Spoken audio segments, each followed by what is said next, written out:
Olá, está no ar a retrospectiva do podcast CâmeraCast.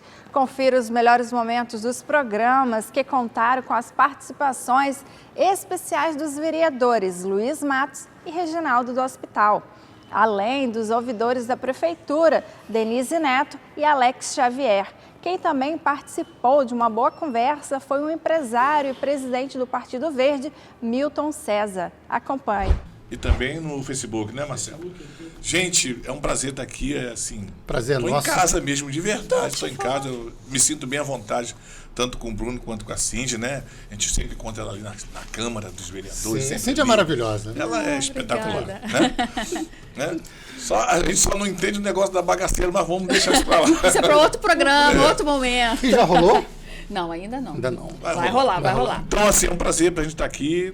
Estamos aqui à disposição para responder o que for preciso, o que a população quiser saber. Está aqui temos muitas perguntas, vereador. E hoje, como eu falei, o senhor é só nosso. Da outra vez, o senhor esteve aqui com o secretário de Ordem Pública, Marcelo Menezes. Hoje o senhor está sozinho. Falar nisso, já abro a pergunta, como é que está o trabalho do secretário? Olha, ele começou muito bem, tá? Já avançou bastante nas coisas que estavam pendentes, né? Ontem ele me deu uma boa notícia, falou que tinham 2 motocicletas lá de uso, acho que ele vai botar para o PROES, que estavam paralisadas lá, ele colocou para conserto, já estão prontinhos, praticamente novas, para poder facilitar a ronda aí dos guardas, para poder trazer mais segurança para a população, entre outras coisas também que estão para ser feitas. Logo, logo a gente vai ter muito mais boas notícias ali na ordem pública. Muito bom, vereador. Eu até comecei perguntando sobre isso, porque as pessoas às vezes não associam diretamente o seu mandato com a segurança pública, mas o senhor é presidente da Comissão de Segurança Pública da Câmara Municipal. Sim. Como é que surgiu essa identificação, vereador? Então, isso faz parte da gestão visionária do prefeito Elbert Rezende. Por quê?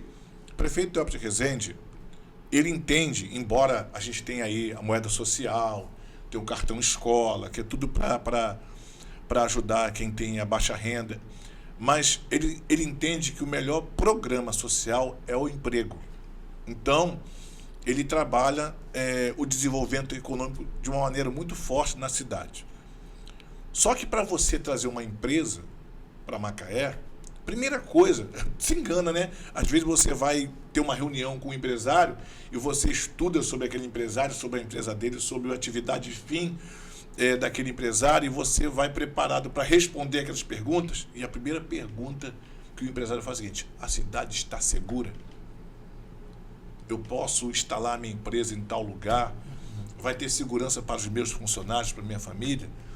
Então, o prefeito, ele quer uma cidade segura para atrair investimentos, e a gente, então, por causa dessa gestão visionária do prefeito, optamos para estar na Comissão de Segurança Pública para tratar desses assuntos com muito cuidado, e agradecer aqui o batalhão, nosso batalhão da PM aqui, que está sempre também ajudando a Secretaria de Ordem Pública e a Secretaria Adjunta de Segurança Pública de Macaé. Vereador, e como que o senhor lida com os desafios e responsabilidades de ser um representante eleito? Então, eu estava conversando com um grupo de pessoas. Sim. E eu estava explicando que nós somos, nós como vereadores temos a responsabilidade de trabalhar e legislar para a cidade toda, não só para aquele nosso, digamos assim, nicho eleitoral. Né? Eu estava explicando o seguinte, Bruno e Cindy, que nós lutamos muito, mas muito mesmo, Deus é minha testemunha, quem trabalha comigo é minha testemunha, para a implantação do Hospital dos Olhos aqui. Muito bem, hoje é uma realidade, as pessoas já estão indo lá fazendo seus exames, graças à cirurgia. Mas imagina, eu tive 1.873 votos de todos os bairros de Macaé. Mas tem ali o Lago Omar, um exemplo, né? O Lago Omar. E todo mundo sabe que o vereador mais ativo no Lago Omar, todo mundo sabe que é o representante do Lago Omar, é o vereador Amaro. Então, porque lá o Lago Omar é o vereador Amaro, eu não vou atender aqui, ou eu vou falar, não atende ninguém do Lago Omar? Então, a responsabilidade de cada vereador, e graças a Deus, nessa legislatura tem sido assim, é legislar, é fiscalizar, é trabalhar pela cidade num todo. Isso tem acontecido, isso hoje é uma realidade. Ontem eu conversava com o vereador Reginaldo, com o vereador Luciano Diniz, que a gente nunca viu uma Câmara tão harmônica, tão parceira do Executivo para trabalhar com responsabilidade pela população. Então, assim, eu me sinto até um pouco confortável de falar que nós temos trabalhado pela população. Aliás, eu vou contar aqui uma coisa para você que talvez você não saiba. Assim, foi por causa do nosso sistema de trabalho que hoje eu tenho uma amizade forte com o Bruno, porque ele se encantou pelo trabalho. Isso é verdade, é verdade. Que legal, hein? Mas vou aproveitar essa boa pergunta da Cindy, que o senhor desenvolveu mais a resposta, vou fazer uma pergunta dentro da pergunta dela e da sua resposta. Até há pouco tempo houve uma polêmica na Câmara sobre essa questão do vereador de bairro. Acho que foi até o vereador Amaro que foi acusado de ser um vereador de bairro, e o senhor explicou muito bem essa questão de vereador da cidade. E o senhor trouxe o tema do Lagomar, colocou o Lagomar mais uma vez, e eu observei que um tempo atrás, não muito tempo, o senhor voltou a cobrar o problema da água na SEDAI, no Lagomar. Quando é que a gente vai conseguir realmente ter justiça para a população do Lagomar? Olha, é uma batalha muito grande, tá? Eu falava ontem na Câmara, tem até um vídeo na minha página sobre essa questão. Quem fala muito da SEDAI aqui na cidade, quem já falou de orçamento, de dinheiro em caixa para resolver o problema da água em Macaé, principalmente no Lagomar, foi o deputado Chico Machado. Só que falam assim, mas ele tem um dever de... Sim, ele é deputado da cidade, inclusive. Ele é nascido e criado em Macaé e ele teve toda a sua vida política em Macaé. Ele saiu de Macaé com mais de 17 mil votos nessa última eleição. Porém, eu tive no Lagomar na sexta-feira passada, na Avenida Floriano, antiga W9, e de lá para cá eu vim pensando numa maneira de poder solucionar o problema da água em Macaé, né? Eu liguei para o diretor aqui da SEDAI, o responsável aqui da SEDAI, o seu André, e ele falou, vereador, o que não falta na gente é resolver o problema, vontade de resolver o problema, só que não depende da gente. Então eu fui fazer uma pesquisa e eu reparei, Bruno e Cindy, que dos 70 deputados estaduais na Alerj, 64 tiveram votos em Macaé. É muito deputado. Quase a totalidade, Sim. 64 deputados, contando com Chico. Se você tira Chico, 63. Todos eles, e muitos deles com votação expressiva. Eu posso falar até do deputado que eu apoiei, saiu daqui com 3.600 votos. Tem a Renata Souza. 2.580 votos. O que o senhor apoiou foi o Carlos Macedo. Tem o doutor Serginho, que também foi muito bem votado, entre outros. Então está na hora de a gente cobrar esse pessoal, porque vai chegar agora em 2026, eles vão voltar aqui para pedir voto. Né? Então, eu já tomei liberdade, nosso gabinete já enviou ofícios para todos os gabinetes desse deputado cobrando. E eu tô planejando ir lá na Alerj e visitar cada gabinete de cada deputado desse e cobrar. Que teve uma votação expressiva em Macaé. Cobrar. Para eles se reunirem ou criar uma comissão lá e irem no presidente da SEDAI. Se há essa verba já em caixa, como disse o deputado Chico, então por que a gente não vê nem o início dessa obra para levar a água lá para o Lagomar? Inclusive, a gente recebeu a resposta do diretor da SEDAI, é que eu estou sem o e-mail aqui em mãos. Aliás, tem aqui, ó. Lê pra gente. Ele deu uma resposta aqui, ó.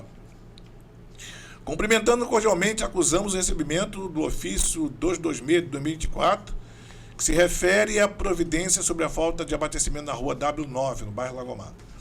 A SEDAI informa que tem atuado permanentemente buscando avanço no abastecimento do bairro Lagomar. As ações incluem tanto a implantação de novas redes, quanto novas interligações em troncos de distribuidores. No entanto, a razão das obras de macrodrenagem que estão em curso no bairro vizinho, São José do Barreto, periodicamente ocorrem vazamentos nas redes de distribuição, prejudicando o abastecimento nas extremidades das linhas. Desta forma, foram instaladas válvulas de bloqueio e controle, setorizando o bairro onde estão ocorrendo as obras, a fim de evitar desperdícios e comprometimento do abastecimento no bairro Lagomar. Essa foi a resposta. Mas a gente sabe que precisa de investimento. O senhor acredita nessa resposta totalmente? Olha, eu acredito no ser humano que respondeu. Eu quero acreditar no ser humano que respondeu porque eu sei que ele, enquanto responsável aqui do setor, a responsabilidade não é total dele. Ele está aqui para poder... Aliás, eu quero agradecer a ele, porque toda vez que a gente solicita a equipe de manutenção da SEDAI, a gente é prontamente respondido. Então, quero agradecer ao seu André. Mas precisa que o presidente da SEDAI resolva esse problema. Porque, como o deputado falou, se há dinheiro em caixa, por que não investe? Por que a obra não começa? E o senhor acha que um dia vai ser resolvido? Eu creio.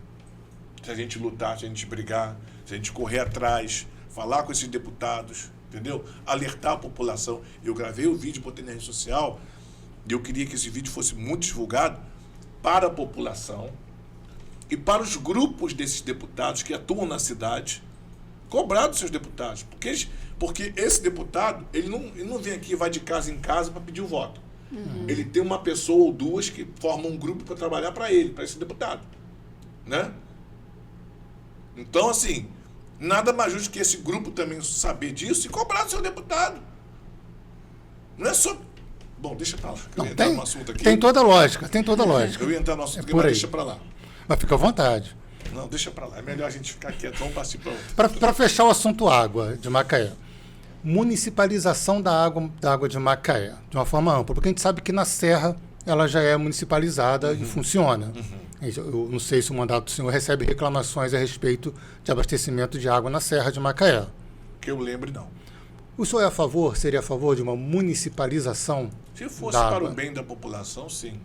Só que a gente já tem um histórico de Cabo Frio e Búzios, e também Nova Iguaçu, a gente tem um companheiro lá que é vereador, tem muita reclamação, né? Acho que é a empresa Rio Águas, não sei, um negócio assim.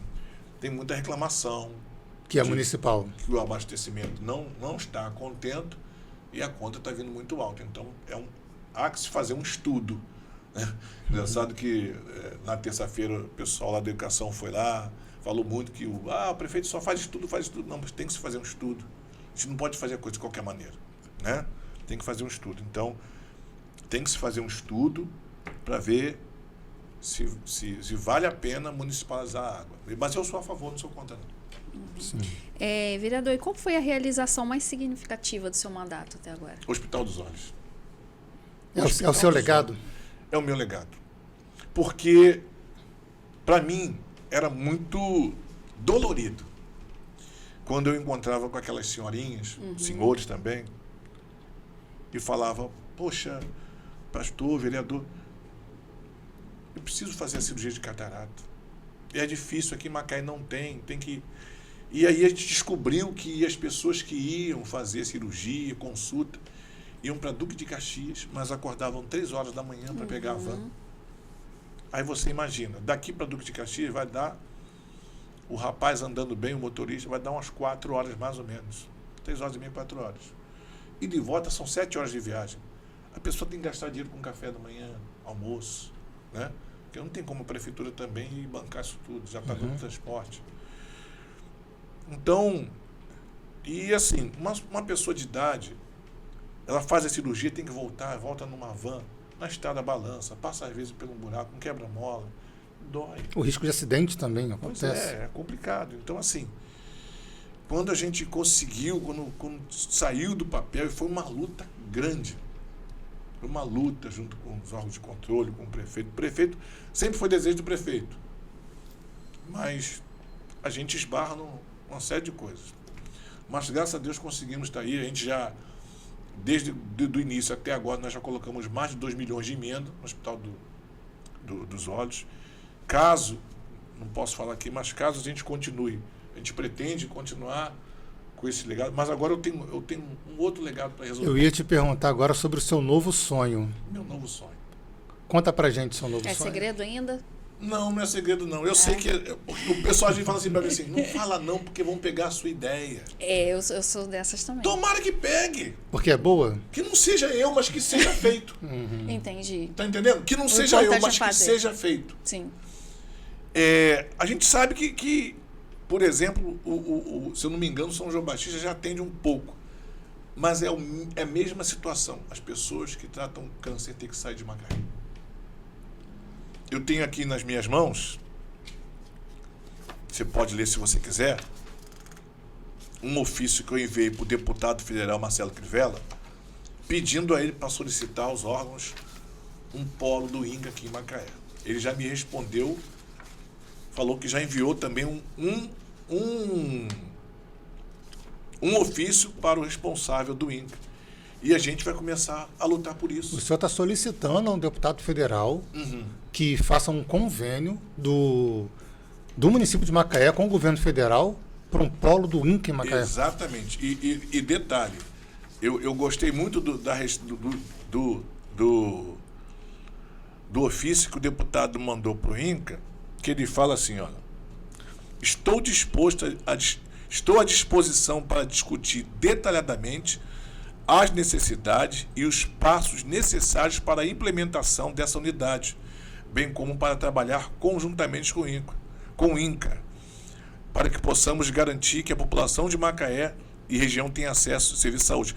Mas tem uma fala aqui dele, aqui ó, pergunto se, esse é o deputado perguntando ao INCA, se o direcionamento de emendas parlamentares poderia auxiliar na viabilização desse projeto. Ou seja, o deputado está disposto a destinar emenda para a implantação desse polo do INCA aqui em Macaé. E isso é um sonho meu. E eu vou lutar para isso ser realizado. Seria um legado realmente impressionante. A gente precisa. Macaé cresce muito. Demais. Entendeu? E todo mundo sabe que o câncer é uma enfermidade que maltrata as pessoas. Imagina você, Cindy, uma pessoa que está com câncer, tem que ir lá em Campos ou no Rio de Janeiro fazer a quimioterapia. Ela já sai de lá debilitada, pegando estrada. Entendeu? Desconfortavelmente, num carro da prefeitura, ainda que for num carro próprio. Né? Ela tendo aqui, ela está na porta de casa. Vai aqui no polo, onde for instalado, daqui a 10, 15 minutos ela está em casa. 20. Não precisa enfrentar 3 horas de viagem. Então isso é um sonho que a gente tem. O senhor, como vereador, deve receber esse tipo de pedido, de ajuda. Demais. Porque a gente na rua já vê esses pedidos, essa população que precisa desse atendimento. Eu imagino o mandato de um vereador. Demais. Todo dia e toda hora a gente recebe esses pedidos. Tem uma coisa também que é muito lembrado quando fala do mandato do vereador Luiz Matos, é a lei das sacolas plásticas. Rapaz, isso aí também é muito bom. Isso aí, inclusive... Toda hora ele fala, isso é muito bom. Porque eu estava conversando com esse grupo de pessoas e tinha muita gente que não tinha conhecimento. Sim. Eu perguntei, vocês pagam? Vocês não pagam sacola? Não pagam. Porque era chato, né? Você tem que ficar catando caixas de papelão para levar as compras e tal. Aí, mas vocês sabem quem conseguiu isso? Mas o pessoal não sabia. Eu falei, foi euzinho. Olha só, que coincidência. Mas expliquei às pessoas e, assim,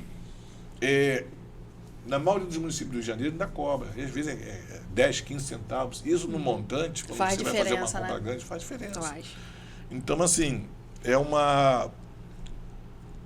foi um projeto de lei, aliás, é uma lei que hoje beneficia a população, que muitas pessoas da população nem sabem que esse projeto é de nossa autoria. Embora a gente já botou várias vezes na rede social.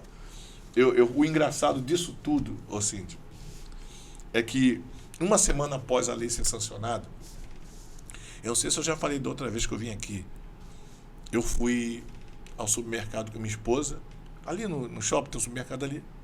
A gente foi lá, não sei se foi consertar o meu telefone, não sei. Eu sei que a gente foi fazer alguma coisa lá e passamos no mercado. Aí eu estou na fila do caixa, tinha uma senhora com a adolescente, filha dela, eu atrás. Eu tinha tirado a foto do projeto de lei, aprovado já, sancionado pelo prefeito. E aí a moça do caixa, a senhora do caixa, perguntou assim para as meninas, para a mãe e a filha: vão querer sacola? Para cobrar, né? Aí ela... Queria cobrar. Tá cobrando? Aí ela, tá. Ela, então não quero não. Eu falei, não. Eu falei, opa, Dê a sacola para elas, sem cobrar. Não, mas, senhora, olha só, já é lei na cidade a vedação de cobrança da sacola. Que essa sacola é biodegradável, não pode mais cobrar. É lei. Ah, mas nós temos 15 dias para... Não. Minha senhora, um supermercado desse porte aqui vai precisar de 15 dias para se adequar? Ah, não. Senhora, olha só, peguei o telefone. Eu sou o autor da lei, só vai querer discutir comigo? Então, por favor, dê a sacola para elas. Eu vou querer mais umas 10 sacolas para mim também, para botar minhas colas. Aí ela baixou a cabeça e distribuiu as sacolas. Lei é lei. Lei tem que ser cumprida. Isso é fiscalizar.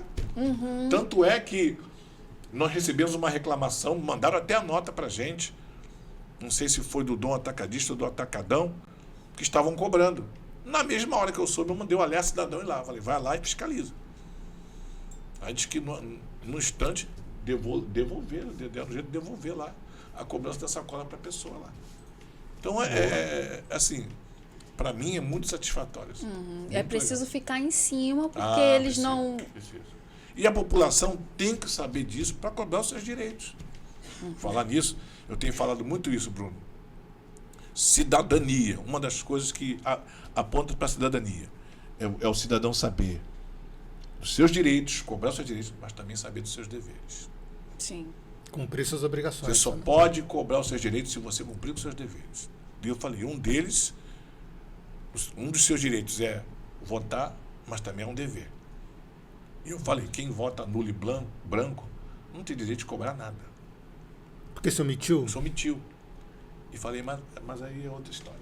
Mas é uma boa pergunta para se fazer também. Mas pode ser numa próxima, Pode. um pouco mais para frente. Pode me chamar a hora quantas vezes Eu quiser. gosto que ele é doido para falar, mas ele sempre se corta. E é muito bom entrevistar o vereador Luiz Matos, porque ele rende, né? Sim. É uma entrevista muito boa. E ele quer falar, fica à vontade. Tá acabando Você já? vai... Faltam 3 horas ainda de podcast. Apenas só. Posso fazer uma pergunta aqui? Vamos. Você falou das redes sociais, muita gente... Tá tudo nas redes sociais, né? Essa é uma forma de você se conectar com os eleitores, né? Tirando as redes sociais, de que outra maneira você tem essa conexão com os eleitores e as suas necessidades? Indo para a rua, conversando com as pessoas. Não tem coisa melhor do que conversar com as pessoas.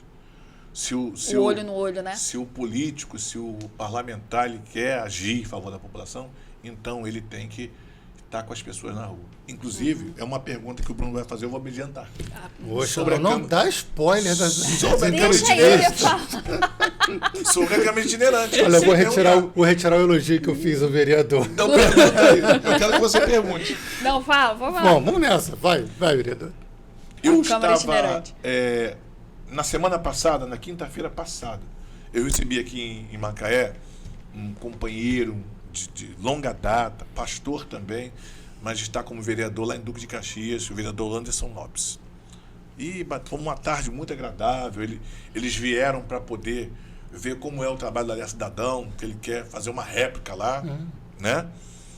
E conversamos sobre vários assuntos e eu falava da Câmara Itinerante para ele. Ouvidoria é uma carreira e pouca gente sabe. Então, para a gente começar a apresentar um pouco isso, queria que vocês falassem um pouquinho da carreira de vocês, como é que vocês chegaram na carreira de ouvidor, né? Porque é uma carreira de verdade. Não é isso, Alex? Aqui do município, em especial, a gente pode dizer que essa carreira começa antes, inclusive, do que em outros lugares do país, né? Porque hoje a gente tem um conjunto de regulamentação aí que pode literalmente dizer que é uma carreira, né? É uma ocupação reconhecida hoje, inclusive, pelo Ministério do Trabalho. Mas isso é bem novo, né? No meu caso, especialmente, eu chego no município na ouvidoria através do concurso, né? Mas a experiência da Denise é muito anterior a essa, né? E aí eu acho interessante ela trazer um pouco dessa experiência, porque eu acredito muito nessa questão da estruturação a partir de uma prática, né? Então, eu acho que as políticas públicas, quando elas nascem a partir de uma prática, elas tendem a estar melhor estruturadas, né? Porque você já viu aqueles primeiros problemas ali. Bem, a minha carreira começa assim, com meus 18 anos, quando eu fui fazer relações públicas, né, comunicação social, porque eu sempre amei estar com pessoas, conhecer pessoas, né, ser ponte nas relações, né, empresariais. E aí me formei, passei um tempo, né? Me casei, tive filhos e tal. E depois, fazendo uma pós em administração hospitalar, eu conheci o Antônio Roldão, que era ouvidor do Correios. E quando ele, no primeiro módulo, ele falando sobre qualidade, quando ele falou em ouvidoria, eu falei, gente, é a profissão da minha vida, tem tudo a ver comigo, né? Isso eu já tinha 40 anos. Aí ali estavam as pessoas que estavam para a inauguração do HPM, né? Do Hospital Municipal, o pessoal que ia liderar a fundação. E eles identificaram em mim uma pessoa desempregada, dona de casa, que tinha tempo para pesquisar e enlouquecida por aquele mundo que se abria para mim. Então, eu mergulhei de cabeça. Logo, eu fui contratada, né? Eu também tinha acesso a muitas pessoas importantes para agilizar. Era uma urgência, né? A inauguração do hospital. Aí me colocaram como membro dessa comissão para acelerar o processo de inauguração do hospital. E aí foi assim a grande revolução na minha vida, né? E aí eu isso foi em 2001, né? Aí o hospital, eu fiquei na obra, né, ajudando a acelerar aquelas coisas e já também fazendo pós, estudando, fazendo TCC, tudo em ouvidoria. A ouvidoria já era o sonho da minha vida. Só que assim, eu me baseava muito nessa nova ouvidoria. Tinha a Vera Giangrande, que era uma cidadã de São Paulo, jornalista, relações públicas. E ela criou o Ombudsman, né, no Grupo Pão de Açúcar, ela é muito revolucionária. E eu comecei a devorar os livros dela, usei nos meus TCCs. E aí, em 2003, eu fundei o HPM já inaugurado, né? Eu criei a ouvidoria do HPM, né? Que a ouvidoria nasceu lá, até foi antes da do SUS, que a do SUS acho que foi em junho, né? O nosso foi em abril. E aí foi meu trabalho dessa prática que eu precisei ter, de conscientizar, de mostrar para todo mundo, todo o universo ali, o que era ouvidoria.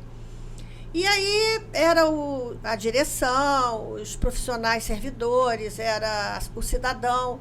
Então, e como eu era, né, era um perfil, é meu perfil. Eu acredito na ouvidoria, o mais importante é o perfil da pessoa, de gostar de gente, de humanizar, acolher. Isso faz parte de mim. Quem conhece o meu trabalho sabe disso. E ali eu fiquei 20 anos, né? Foi muito bonito. E eu vi chegar aqui no município as normatizações, as leis. E aí, quando vem o Alex, né? A equipe, né, que fez o concurso. E aí, o trabalho deles eu acompanhava, só que a minha dedicação, o meu olhar, sempre foi o HPM. Porque você imagina, lá são 24 horas, entendeu? E lá você chega de manhã, se você quiser, você fica 24 horas com problemas, com coisas para resolver, né? Me envolvi com captação de órgãos, né? Fazer parte dessa comissão, então foi encantador. E aí até o momento em que o prefeito Elbert entrou e ele me identificou como uma pessoa para coordenar a ouvidoria geral. E essa é a história. É comum a saúde, na realidade, né? E eu acho que isso vale a pena a gente falar quando a gente pensa na ouvidoria como profissão, né? Porque hoje, por exemplo, no município, a gente é um órgão da Controladoria Geral, né? Que vem mesmo dessa cultura de controle, né? Mas quem entra na ouvidoria pela saúde tem uma outra pegada, né? Porque a nossa compreensão é a ouvidoria a partir da participação social. Pode parecer a mesma coisa, mas não é, né? O controle social, ele é só uma das facetas da participação. A participação está muito além do controle, né? Está naquilo de você construir conjuntamente, né? E a minha entrada, né, a minha aproximação com a ouvidoria, né, antes aqui do município, também é pela saúde. Eu sou fisioterapeuta de graduação, né? E eu trabalhava na Secretaria de Estado do Rio de Janeiro, na Secretaria de Saúde do Estado, e lá eu trabalhava na equipe de humanização, com a política de humanização do Ministério da Saúde, né? E a ouvidoria era um dos instrumentos dessa política. Então, lá foi o meu primeiro contato. Então, assim, tem uma outra pegada quando a gente parte da participação social, né? Quando a gente entende o que é movimento coletivo, né? Movimento social, quando a gente entende, né, que você não precisa necessariamente burocratizar para estimular a participação. Pelo contrário, né? Eu acho que quanto menos burocratizar, mais você estimula a participação social. Enfim, essa foi a minha primeira aproximação no Estado com a ouvidoria. E aí, quando saiu o concurso aqui para Macaé, à época eu estava meio que numa crise profissional. Meu interesse, a princípio, era para o cargo de sanitarista, mas aqui em Macaé tinha uma limitação, então eu não poderia concorrer a esse cargo. E aí eu tinha certeza que eu não queria, naquele momento, concorrer para fisioterapeuta. E aí, quando eu vi o ouvidor, eu falei, cara, eu acho que eu posso, né, contribuir com esse debate. O que era também um desafio, porque uma coisa é você pensar a ouvidoria da saúde, onde já está dentro da política de saúde muito naturalizada essa questão da participação social, né?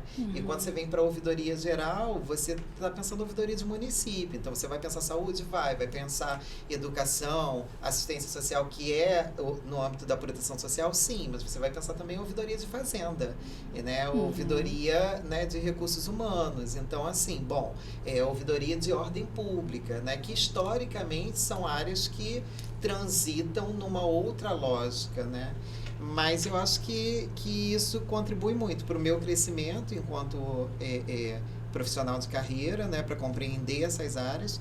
E acho que também tem uma contribuição nossa, né, desse olhar de onde a gente chega para dizer, olha, que tipo de ouvidoria eu quero fazer. E você vê também que tudo passa pela capacitação, né? Enquanto meu foco sempre foi saúde, o HPM, né?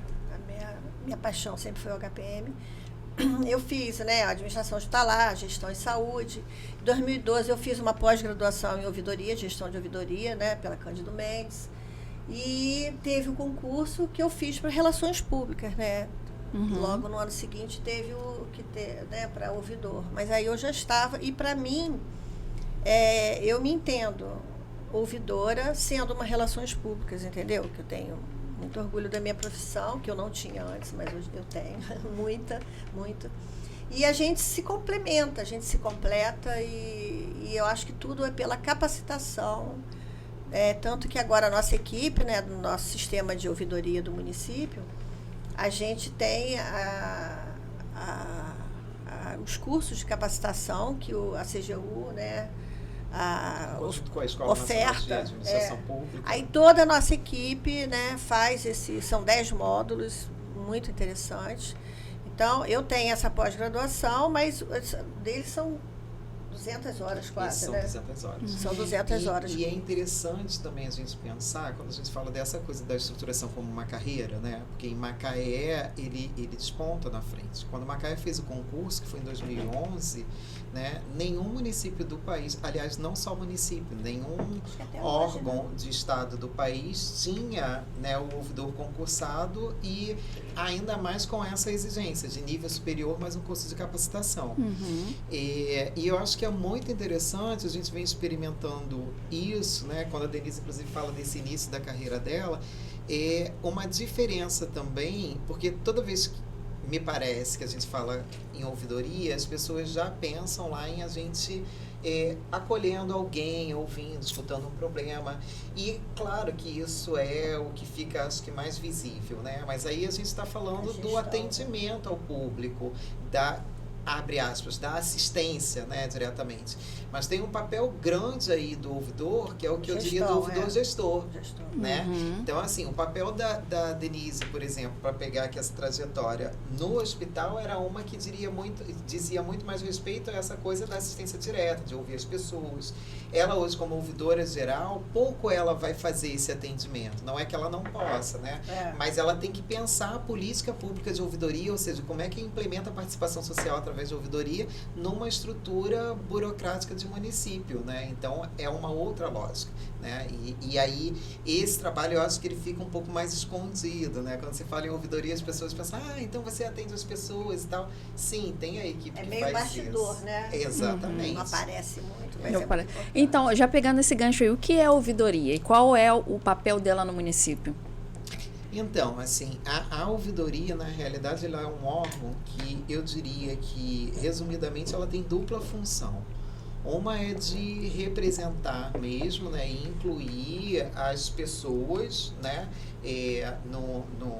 na construção da política pública, porque, como eu falei, não é só no controle, não é só se essa política deu certo ou não, mas é inclusive na implementação de política, né? Porque eu sempre dou o exemplo, você pode ter um atendimento de saúde que é excepcional, né? Mas você, do lugar de mulher, gostaria que esse atendimento fosse prestado por uma profissional mulher e não por um profissional homem. Isso não quer dizer que aquele serviço está ruim. Isso quer dizer que tem outras coisas que contribuem que você quer discutir. Então, por isso eu falo, é muito além de controle. Você está falando de, inclusive, mudança cultural num determinado espaço. Então, por um lado, a ouvidoria faz isso. Ela integra, né, a participação social, as pessoas dentro da gestão. Né? E quando eu falo as pessoas de fato, né? Eu não costumo usar o termo cidadão, porque tem essa coisa de que, então eu pago imposto, eu posso. Eu não pago imposto, eu não posso. Não tem essa exigência. A gente, inclusive, trabalha com manifestação anônima, tá? Então, esse é um papel da ouvidoria fundamental. Um outro papel é da ouvidoria como instrumento de gestão. Então, quer dizer, a partir dessa participação, ela tem termômetro, né? Então, eu crio indicadores para transformar aquela participação numa qualificação da política pública. Então, eu tenho uma política que está bacana numa determinada área, cultura, por exemplo, mas eu posso redirecionar o que eu tenho ofertado de cultura porque a população entende que é uma outra questão. Então, ela tem essa dupla função. Ela é um instrumento de gestão e ela também integra o usuário. Essa ferramenta é tão interessante que a gente tem 1 ano, né? 2 anos que está a controladoria. Sim. O nosso chefe imediato, né, que é o Edilson, controlador do município, ele ficou assim muito feliz quando ele começou a fazer fechar o primeiro ano, e ele viu como que os nossos relatórios, essa ferramenta que a gente ofertava para ele, não é? Coincidia com o trabalho que ele faz, com a produtividade dele, com o processo de trabalho, né? O controle, a controladoria desse lugar, né, de um controle interno, ela pega questões, né, e para justamente reorientar o processo de trabalho. Os nossos relatórios são usados como bússola, como mudança de... Uma bússola também, né? Um dos instrumentos que ajudam nessa orientação de como está sendo cumprido. Ele está sempre assim, elogiando, ele está sempre encantado assim, com o que a gente consegue ofertar para ele. Denise, você falou um pouquinho antes sobre ombudsman, mas ouvidoria já é uma palavra difícil, as pessoas não estão muito acostumadas com essa palavra, e quando escutam falar ouvidoria, faz logo uma brincadeirinha, porque não entende muito bem. Então você trouxe o ombudsman, e as pessoas também confundem bastante ouvidoria com serviço de atendimento ao consumidor. Então a gente precisa colocar um pouco essas coisas no lugar. O ombudsman é usado mais no serviço privado. Você vê, a Vera Giangrande, ela trouxe o ombudsman, que é uma palavra sueca, e ela não tem tradução, é ombudsman mesmo. E é mais usada para a parte privada, né? Era no Grupo Pão de Açúcar e tal.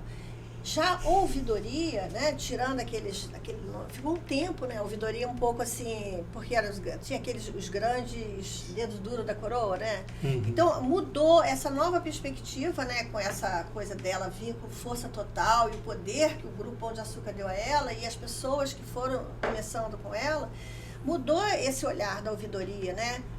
E aí a ouvidoria fica mais para a parte do serviço público, né?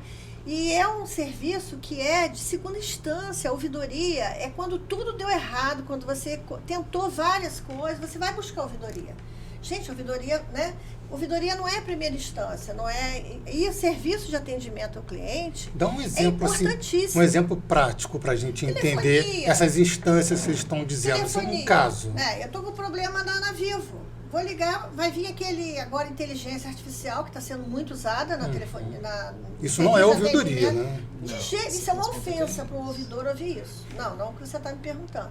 Ouvidoria não é isso. Aquilo é serviço de atendimento ao cliente. No próprio serviço público, né? Por É. exemplo. E a gente e tem um Confunde. papel pedagógico também da ouvidoria nesse sentido com a população. Porque a ouvidoria, ela não é um saque, né? Ou um serviço de atendimento ao cliente e nem o fura-fila. Então, assim, por que eu estou falando isso? Não que seja a intenção das pessoas, mas às vezes você quer. Isso era muito comum no início. Eu acho que agora a população, né, do nosso município consegue entender um pouco melhor. Mas era muito comum assim, eu quero trocar uma lâmpada. Entendeu? É um serviço que tem que ser prestado pelo serviço público. É legítimo que as pessoas solicitem, mas essa solicitação não deveria ser uma solicitação de ouvidoria. Por quê? Porque o setor de iluminação pública, ele tem um desenho de processo de trabalho para troca de lâmpada. Funciona direitinho. E que funciona. Então, assim, não, eu solicitei, eu abri 3 protocolos, tem 15 dias e ninguém trocou minha lâmpada. Aí sim entra a ouvidoria. Aí é a ouvidoria, porque, né, tem um processo de trabalho ali que deveria ser cumprido que não foi. É uma segunda instância. E isso vale, por exemplo, para marcação de exame. Eu acho que é um outro grande exemplo, assim. As pessoas às vezes chegam lá, eu quero marcar o exame. E aí a gente pergunta, olha, mas você foi, né, no controle e avaliação, que é o órgão aqui no município da saúde que geralmente está atrelado a esse processo. Não, eu vim aqui porque eu sei que eu não vou conseguir e tal. Não dá para furar fila, né? Não é a primeira instância, né? E não é essa a intenção mesmo. Então, assim, isso não é ouvidoria. Ouvidoria é quando você já fez uma relação com esse serviço público, né? E ele não conseguiu dar conta de responder da maneira que deveria. Agora, E como que... desculpa. Então, Pode concluir. agora acontece assim, né? O meu grande estágio de vida, porque 20 anos é uma vida, no HPM. Lá é um hospital de emergência. Então, ali tem uma ouvidoria na frente. Então, o que acontece? A pessoa chega... É porque qualquer coisa que você chega no hospital é motivo de dor, de sofrimento, de medo, né? Então, a mulher começou a sentir contração à noite, ele, não, espera um pouquinho, aí chega de manhã, já está no risco, ele já chega lá até também, ai meu Deus, por que eu não trouxe ela na madrugada? Aí já chega lá no hospital, já ofendendo todo mundo, já bravo, porque a pessoa tá tudo direitinho, já foi. A equipe que também podia estar ali amenizando as coisas, está também envolvida para acelerar as coisas. Então já chega lá na ouvidoria, olha só, minha mulher já está ali não sei quanto tempo, daqui a pouco vem a enfermeira, já nasceu seu bebê. Assim, então ali a gente acabava apagando incêndios, e também para amenizar, porque você sabia que aquela equipe maravilhosa que tinha lá na maternidade, que é um exemplo, né? A psicóloga, a assistente social estavam envolvidas com aquela mulher lá dentro e em algum momento alguém podia até errar de não dar a devida atenção ao marido, mas aí não é só o marido, é a mãe, é a vizinha, é a cunhada, vocês sabem quando uma pessoa vai para ter neném. Então, a gente cobria esse lugar, acolhimento, tentava ocupar o lugar do profissional de saúde técnico que estava envolvido com a esposa, né? Então, lá a gente acaba fazendo isso, apagando alguns incêndios, mas que eu não acho, eu fazia com o maior prazer, e isso... hoje eu encontro pessoas na rua que tiveram contato comigo há 18 anos e nunca mais se esqueceram, e foi fundamental. Porque você tem que fazer tudo pela instituição. Você tem que cuidar da imagem da instituição. Eu fico pensando, Denise, que esse é o nosso grande desafio quando a gente vai para a ouvidoria geral, né? Porque, assim, a gente tem em setoriais, a gente tem no município de Macaé um sistema, a gente chama Sistema Municipal de Ouvidorias. Por quê? Disso. Não dá para correr bastante, né? Poxa, dá para trabalhar. Tinha um vereador que ele falava que as sessões, né, da Câmara são legais, importantes, mas ele acaba desenvolvendo mais na rua do que dentro das próprias sessões ordinárias. Você tem esse perfil? Olha, eu vejo que os dois são muito importantes, né? A rua é o reflexo, a sessão é o reflexo daquilo que a gente aprende nas ruas. Eu acho que é ouvindo a população que a gente leva as melhores demandas e os melhores debates saem, na maioria das vezes, não da cabeça do parlamentar, mas sim da população, né? De passar. Dizem que o vereador é a voz do povo, né? Eu concordo entre aspas, com essa máxima aí, né? Eu acho que o vereador, na verdade, ele é o grande ouvido do povo, porque a gente reproduz aquilo que a população nos passa. Eu ouvi você falar isso na Câmara Itinerante, eu tinha até separado essa frase. Eu separei aqui, ó. O vereador, antes de ser voz, ele é ouvido. Verdade. Queria que você explicasse até um pouquinho mais sobre isso. É porque, Bruno, grandes projetos e grandes demandas que a gente apresentou na Câmara Municipal, ela não veio da minha cabeça, ela veio da população mesmo. Por exemplo, a gente tem uma lei chamada Acolher e Qualificar. Foi ouvindo uma pessoa em situação de rua que me pediu um curso de qualificação, né? E outras demandas, Reginaldo, restaurante, quando eu assumi, por exemplo, restaurante popular fechado, equipamento importantíssimo, cara. Pede lá pro prefeito para voltar, a gente vai lá, faz indicação. Os requerimentos também de cobrança, por exemplo, no período de Covid, muita cobrança, né, por ser presidente da Comissão de Saúde. Reginaldo, ajuda lá, Reginaldo, a gente está com um quantitativo muito pequeno de doses, então eu ouvindo os profissionais, ouvindo a população, ouvindo os técnicos, enfim. Eu acho que o vereador, como eu sempre falei, o vereador, antes de ser voz, ele tem que ser ouvido. E estar presente na Câmara Itinerante é muito importante, né, para vocês. Vocês escutam a população mais de perto e você acha que tem algumas pessoas, as pessoas elas estão deixando de ir? A gente já teve um período, teve um período da política lá atrás, quando a Câmara era aqui no centro, que a população gostava de assistir às sessões ordinárias e tal. Mas a gente perdeu um pouco dessa cultura com a Câmara Nova, uma Câmara muito mais estruturada, que dá um suporte muito maior de gabinete.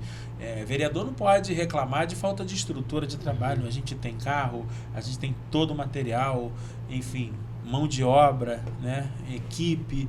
Então o vereador em Macaé ele tem um gabinete muito estruturado e a Câmara Nova proporcionou isso aos vereadores, né? Eu não fiz parte das legislaturas passadas que eram aqui no centro, mas já era jovem, me interessava por política e assistia às sessões. Então a população, por ser aqui no centro, tinha tradição de ali participar das sessões. Tinha um período que as sessões eram noturnas, né? A população ia ali. Então, assim, a gente perdeu um pouco. E a forma de resgatar essa cultura, eu acho que é através da Câmara Itinerante, que vai estar ali nos bairros, junto da população, ouvindo a demanda local. Eu gosto muito de participar das câmaras itinerantes. Essas câmaras itinerantes começaram praticamente essa nova legislatura com o presidente Cezinha. Sim. Não é isso? Você já propôs alguma câmara itinerante? Sim, propus a Câmara Itinerante de Aroeira. Né? São 17 vereadores, né? Então, quase que cada um vereador teve uma proposta de algum lugar. Quando a gente fala Aroeira, está propondo ali demandas para toda aquela região, mas eu fiz questão de participar de várias câmaras itinerantes, quase que todas. Sim. Né? Eu estive presente, participei de várias delas porque achei muito importante, participei conhecendo, até para conhecer também, ouvir a população e ver, e com certeza saem demandas incríveis, saem ideias incríveis. A gente termina a sessão itinerante e a sessão não acaba quando o presidente diz que está encerrado em nome de Deus. A gente desce e a população nos aborda, muitas das vezes, assuntos que nem foram tratados ali.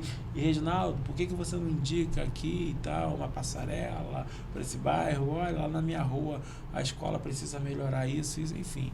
São diversas demandas que a gente ouve da população. Então, a Câmara Itinerante é um espaço da população, a qual é muito importante também na vida do vereador estar presente e conhecer as demandas de cada localidade, de cada cantinho daqui do nosso município. E ela traz resultado? Muita gente pode achar que não, né? Que vocês estão ali só para ouvir mesmo e vai entrar no ouvido e sair no outro. Não, traz não resultado. Vai sim. Traz a resultado. gente sai demandas e a gente cobre muitas coisas, a gente consegue resolução, né, através das indicações que a gente recebeu da população, sim. Reginaldo, a pessoa está na rua, passa o vereador Reginaldo na calçada, na rua, passeando e tal, na Aroeira, por exemplo. Pode abordar, é tranquilo? Não tem dificuldade isso não. Passo na rua, as pessoas brincam, param o carro, às vezes a gente atrapalha até o trânsito. Então você leva de boa. Leva na boa. Reginaldo, quero falar com você. Aí parou o carro, daqui a pouco fila de carro buzinando o carro, a gente. Eu levo isso de boa. Eu estou perguntando isso porque teve uma sessão até recente. Você estava falando sobre o caminhão de lixo que entra lá, era uma demanda sua de um outro vereador, que eu não recordo agora. E vocês falaram da buraca. Aí eu estava escutando com outra pessoa, a pessoa estava do meu lado e falou assim, buraca? O que é buraca? O que é buraca? Eu expliquei, mas eu queria... É a comunidade onde eu nasci, onde foi criado, né, ali. É um cantinho no morro entre o Morro de São Jorge e Jardim Santo Antônio. Foi criado ali. E o que acontece? Ali tinha um problema terrível, Bruno, de alagamento. E aí foi isso que me impulsionou, me empurrou para a política. Porque eu já trabalhava no Hospital São João Batista, trabalhava no HPM, sou servidor público. E aí as pessoas me viam como um líder para poder cobrar em relação a uma obra de macro-drenagem lá. E aí eu desenhei um projeto na ocasião, levei para o ex-prefeito Aloysio na época, e a gente brigou muito por aquela obra, e a obra saiu. Foi uma das maiores obras que a Aroeira já recebeu em sua história, né? Acabou com 5 pontos grandes de alagamento de toda a Aroeira, né? Uma solução, um problema para solucionar o problema da buraca. A gente apresentou uma solução que também resolveria parte dos alagamentos da Aroeira. E agora com a fase 2, né, tem até uma brincadeira com o nosso presidente Cezinha, né, que ele chama macro-drenagem da Aroeira e eu chamo de buraca 2 por causa dessa segunda fase, né? E, enfim, mas também parabenizo o presidente Cezinha por essa luta também, junto conosco lá. A gente precisa somar forças e a gente conseguiu ali resolver quase que 100% dos problemas de alagamentos ali no bairro Aroeira, né? Alagamento que é um problema muito sério que a nossa Macaé vive, e o prefeito Elbert Rezende tem também investido bastante em macro-drenagem, né? A gente vê ali a Casa das Máquinas ali, investimentos bacanas em relação a isso, bombas estruturadas, inclusive adquiridas de fora do Brasil, com uma potência muito grande de bombeamento de cerca de 11 mil litros d'águas por segundo. É um negócio muito... É muita coisa. Muita coisa. Então, assim, a Macaé está muito bem nessa questão. O prefeito tem investido nessa tecnologia. Eu tive lá acompanhando um teste, Bruno, né, desse bombeamento. Na época, o prefeito pediu para que fechasse as comportas ali desse canal aqui da linha vermelha, que vai passar ali por esse sistema de bombeamento. E aí, quando encheu o canal, o prefeito pediu que fizesse o teste. E foi um negócio muito rápido. O técnico falou, a gente estava na sala de operação, ele falou, corre para lá para vocês verem que vai esvaziar muito rápido. E realmente foi muito rápido. Você acompanhou tudo isso? Acompanhei, então vi a potência daqueles equipamentos, aquela estrutura que foi montada ali pelo prefeito. Já existia uma estrutura, mas o prefeito Elbert Rezende investiu em novas bombas no sistema ali. Muitas pessoas, vive fechando aqui a Télio Barreto, e depois é porque foi uma obra construída, né, no governo Elbert Rezende em 2 etapas, grandes etapas, mas com certeza que os resultados a gente já viu aí nas últimas enchentes, nesses pontos aqui de Miramar, Campo do Oeste, esses pontos aqui que passa aqui por esse canal ali da linha vermelha. E falando, como você está falando da Aroeira, a gente sabe que você é de lá, então eu queria que você falasse para a gente o que avançou no bairro nos últimos anos e o que pode melhorar ainda. Olha, quando assumiu o mandato, né, a Aroeira tem 2 vereadores, tenho o presidente Cezinha também, que é do bairro. Sim. E a gente vê também muitas atuações dele também no bairro, enfim. A gente teve algumas ruas que foram asfaltadas, a gente teve a obra de macro-drenagem da Aroeira, o restaurante popular estava fechado quando a gente assumiu, nosso mandato fez uma indicação de retorno do restaurante popular, equipamento importantíssimo. O núcleo da mulher, né, também, que é um equipamento de saúde muito importante no nosso município, estava também fechado. Fiz a indicação de retorno do núcleo da mulher, fiz indicação do retorno da Este Malvinas, que estava também parada. Então, assim, a região ali, não só a Aroeira, mas acho que a região ali ganhou muito em ter 2 vereadores atuantes ali naquela região. Tem gente que chama de Complexo da Aroeira. A gente fala Complexo da Aroeira. O que seria o Complexo da Aroeira? Por quê? E qual é o complexo? Porque a Aroeira... Complexo porque quando as pessoas falam, né, um lugar cercado de comunidades, por exemplo, a gente fala complexo de Alemão, complexo da Maré, a gente está falando de todo o entorno, não está falando só do bairro, né, Aroeira, que é um bairro maior que sempre deu suporte ali a toda a circunvizinhança. Por exemplo, hoje a gente vê aí escolas, mas eu sou de uma época que até as escolas eram na Aroeira para dar suporte para Botafogo, Malvina, Virgem Santa, Jardim Santo Antônio, Nova Macaé, né? Toda aquela região ali, os alunos estudavam na Aroeira, a Aroeira que dava esse suporte. Hoje a gente vê escolas nesses bairros também menores, mas a Aroeira, então a gente fala complexo da Aroeira, a gente está fazendo referência a toda aquela região ali, né? Morro de São Jorge, Morro de Santana, Malvinas, Aroeira, Botafogo, Novo Botafogo, Jardim Santo Antônio. A gente costuma brincar que é o complexo da Aroeira. Eu ia até chegar nesse ponto que você falou das Malvinas, mas tem uma emenda impositiva sua, que eu acho de uma relevância muito grande, que é da revitalização do Novo Botafogo. Isso está andando? Como é que está essa situação, Reginaldo? Então, eu tive, até semana passada, conversando com o secretário de Infraestrutura, Santiago, cobrando dele. Santiago também que fez uma excelente gestão junto a uma pasta tão importante, né, que é da infraestrutura. E aí também falou que está andando os processos lá, né? Hoje tem muitos processos e muitos bairros rodando ao mesmo tempo. Então, o prefeito anunciou obras, por exemplo, Jardim Franco, anunciou Virgem Santa, e a gente tem cobrado também em Botafogo, que ele disse que está o processo de licitação rodando, e em breve também ele acredita que até antes do fim do ano a gente vai ter ali a retomada dessas obras. Nós colocamos ali no Novo Botafogo 2.883.000 de emenda impositiva do nosso mandato. Botei a emenda inteira lá, geralmente às vezes o vereador fraciona e tal, não, nós colocamos inteira para que desse condições de ser operacionalizado a nossa emenda impositiva, né?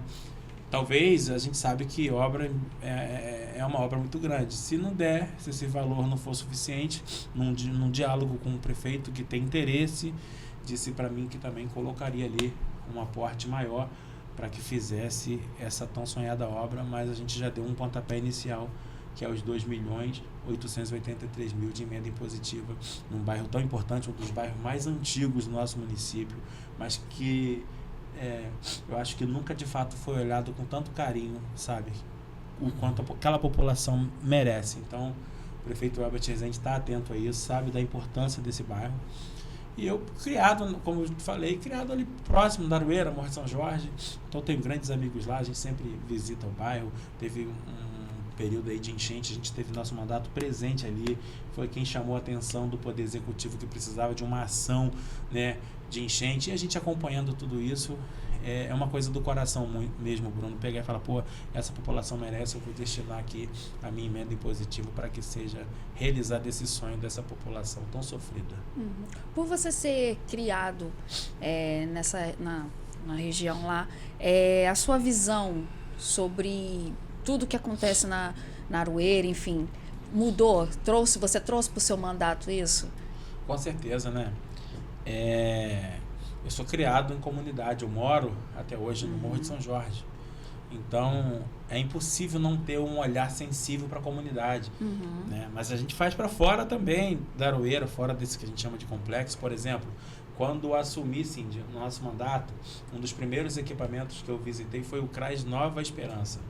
E quando eu cheguei lá, o assistente social que estava me apresentando aquele CRAS chorou, porque eu nunca vi, até hoje, eu ainda não vi um equipamento tão destruído, tão degradado, quanto encontramos aquele equipamento. Ele estava parado, e a assistente social ali chorando, falou, pô, aqui já foi um equipamento que a gente atendeu tantas pessoas, hoje as pessoas saem daqui para ser atendida na Barra, e é importante demais aqui, e a gente vê aqui teto caindo, reboco soltando, enfim, um estado horroroso. Tem as fotos. Isso início do seu mandato. Início 2020. de mandato. E aí não havia nenhum processo ainda naquele momento, o Elbert pegando, a prefeitura também, não tinha um processo de licitação, não tinha nada. Foi tudo no E aí a inicinho. gente colocou, eu disponibilizei o meu mandato, né? Tá aqui nosso câmera aqui, André, que participou lá também daquela ação, e junto de todos os nossos assessores, o Wilson Barreto, o Rodrigo Belmonte, enfim, nós colocamos ali toda a nossa equipe para estar ali restaurando, pintando. Cheguei pro prefeito, se o senhor me der o material para restaurar esse CRAS, mostrei as fotos para ele, eu colocaria a minha equipe. Ele, então, pode colocar que eu vou te dar, a gente vai, material temos na prefeitura, não temos hoje mão de obra para fazer. Eu falei, eu vou botar 11 homens dentro de um gabinete. O seu gabinete, exatamente, de verdade. 10 homens colocamos lá, né? comigo 11, fomos para lá restaurar aquele CRAS. E aí pintamos, restauramos e entregamos para a população. Claro que era uma manutenção provisória para fazer aquele CRAS voltar a funcionar, porque ele estaria dentro de um pacote de manutenção, a qual o nosso mandato também indicou e cobrou do prefeito Elbert Rezende que fizesse um pacote de manutenção em todos os CRAs que precisavam, né? São 8 CRAs no nosso município, e aí já foram restaurados, né? Recebeu obras agora, finalizou esse CRAs Nova Esperança também, agora uma manutenção definitiva, ele ficou lindo. CRAs Novo Botafogo também passou por manutenção, aí vai... CRAs Visconde também passou por uma manutenção, era um CRAs com vários problemas, hoje, graças a Deus, é um CRAs que funciona bem. CRAs Aroeira vai entrar também agora em manutenção, então, enfim, são lutas também do nosso mandato para fortalecimento desses CRAs aí, de revitalização, equipamento tão importante, é a porta de entrada, né, para as famílias referenciadas no CAD único do nosso município e de todo o Brasil, são os CRAs, né? Então, quando você encontra um CRAs ruim, em péssima condição, é o retrato do fracasso, né, de um serviço social. Então, a gente entendeu tudo isso e a gente lutou muito. Então, e essa luta se dá muito por isso, por morar em comunidade e entender, Bruno, essa dificuldade, né, que a população passa. Então, nosso mandato teve muitas ações assim, né, que favoreceu a população mais carente do nosso município. Por exemplo, moeda social. Moeda social, eu também peguei uma briga muito boa nessa questão. Eu fui conhecer a moeda social em Maricá, conheci a moeda social de Niterói, né? Niterói Araribóia e Maricá é o Mumbuca, né? Nome de um rio. Então, enfim, fui conhecer o funcionamento e vi que Macaé tinha condições de implantar uma moeda social forte, né? Levei essa questão para a Câmara, debatemos, levei ao prefeito Elbert Rezende, que entendeu, trouxe no nosso gabinete o Joaquim, que foi o cara que fundou a primeira moeda, que foi o cara que implantou a primeira moeda social na cidade de Palmas. Primeiro do Brasil. Primeiro do Brasil, né? Eu trouxe no nosso gabinete, ouvimos o Joaquim. Então, assim, falando da importância da moeda social, do que mudou naquela cidade. Então, a gente viu que Macaé era um momento muito bom para implantar a moeda social, dado o crescimento enorme de famílias em vulnerabilidade social por conta do período de pós-pandemia. Pandemia, né? Então, aumentou muito, muitas empresas fecharam, um período complicadíssimo. E aí, chegamos a ter 40 mil pessoas inscritas no CAD único no nosso município em vulnerabilidade. Então, acredito que a moeda social, ela veio numa hora boa. Essa semana eu recebi uma mensagem de uma pessoa falando, que adianta um valor tão pequeno desse? Não é não. Para quem está passando uma dificuldade, sabe o quanto é importante você ter ali a moeda social, o quanto é importante ter poder aquisitivo. E mais importante que eu acho na moeda social é que a moeda social, a mulher pode fazer o cabelo, pode ir no salão, né? O homem pode, enfim, a família pode gastar com aquilo que eles acham que eles necessitam naquele momento. E não que as pessoas impõem que tem que comprar comida. Não, às vezes naquele momento a pessoa está suprida de comida e necessita de uma outra situação, de uma outra coisa. Então isso que eu acho bacana da moeda social, é dar essa liberdade para a população adquirir aquilo que ela precisa, aquilo que ela tem vontade de ter. Eu vejo até o comércio, quando você passa nos bairros, anunciando, colocando nas propagandas que aceitam moeda social. Isso. Com certeza. Realmente pegou, né? Impacta muito no comércio. Além de impactar na vida das pessoas, também o comércio. E mais interessante que as grandes redes ficaram de fora, né? O interesse do nosso município é que faça com que o dinheiro circule dentro dos bairros, fortalecendo os comércios. Esses comércios que geram muitos empregos dentro das próprias comunidades, utiliza a população que é dali. Então, isso que é muito bacana. Reginaldo, você tem claramente, né, no seu perfil e nas suas ações, uma política voltada para a representação social e para a assistência social, para esse acolhimento, para atender as pessoas que mais precisam. Você tem aí, chegando a 4 anos de mandato, você percebe uma melhora social, uma melhora na distribuição de renda, Com certeza. uma diminuição da desigualdade? Você percebe isso na cidade? Com certeza, Bruno. Com certeza. Não só a Moeda Social, mas outros programas que impactaram diretamente na vida do munícipe. Por exemplo? Né? Eu me lembro do vereador Tales, né? Falando da importância lá atrás, quando assumiu o mandato, falando junto conosco do restaurante popular, discutindo um programa também, né? O Elbert fez quase que nesse modelo da moeda social a questão da educação, né? O auxílio ali para os alunos, né? Também dando liberdade para comprar no comércio local. Acabou aquele sistema de licitação onde uma empresa só ganharia e botaria o material que eles quisessem. Não, hoje está dando para as pessoas escolherem a loja que vai comprar, que está cadastrada, escolher o material que querem. Com certeza isso impacta na vida das pessoas, transforma a vida das pessoas. Pô, não deu, tentamos de tudo. César Piauí não ia ficar também tão legal. Seu Cleisto, né? O seu Cleisto tinha esse negócio de céu de Celsa e Cal de Cláudia. E aí fizemos o Calcel e Eventos, que era o nome no final. A gente foi disso, de um trocadilho de uma brincadeira, nasceu o nome da empresa, com logo, com tudo. Daquele seu Cleisto do Cacete Planeta. Do Cacete Planeta. Vocês fizeram essa brincadeira. Fizemos essa brincadeira. E muitos pensavam, quando a gente abriu a empresa em 2001 ou 2002, foi em outubro de 2002, que era uma empresa com a pegada do offshore, era uma empresa estrangeira, por causa de Calcel. O que é isso? Chamava de call center, de carrossel, todo mundo chamava, mas essa pegada do nome deu muita sorte. A gente montou essa empresa, desde 99, ela está em atividade até hoje, ela está com vai fazer 25 anos de abertura.